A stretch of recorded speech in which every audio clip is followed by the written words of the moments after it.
মনে করেন সামনের দিনগুলোতে দেখবেন বিটকয়েন আসবে। কি কয়েন? হয়তো অলরেডি অনেক কান্ট্রিতে চলেও আসছে। এখানে কতদিন এটা লঞ্চ হবে আল্লাহ ভালো জানেন, কিন্তু বিটকয়েন মার্কেটে আসছে। এটাকে ক্রিপ্টোকারেন্সি বলে। কি বলে? পেপার মানি নিয়ে যে কথাগুলো বলেছিলাম কিছু তো ফলেছে নাকি ভাই? কিছু তো ফলেছে। আচ্ছা, সামনে আরো ফলবে ইনশাআল্লাহ।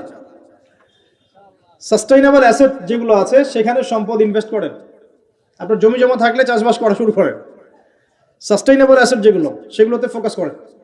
এমন কোনো জায়গায় অনেক বেশি সম্পদ ইনভেস্ট করে দিয়েন না যেটা পরে আপনার মানে পথে বসার কারণ না হয়ে যায় আবার।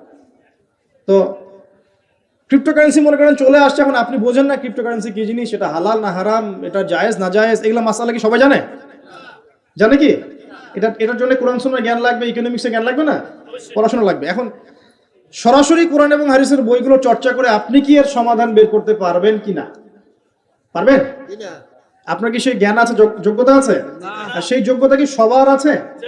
অল্প কিছু মানুষের থাকতে পারে, যারা ওলামায়ে কেরাম তাদের এই যোগ্যতা, তাদের মধ্যেও হয়তো কিছু মানুষের নাও থাকতে পারে না, কিন্তু বরেণ্য ওলামায়ে কেরাম যারা, তাদের মাঝে এগুলো থাকবে ইনশাআল্লাহ। এখন আপনি কি করবেন? কোরআন সুন্নাহকে পালন করার স্বার্থে ওলামায়ে কেরামের দ্বারস্থ হবেন।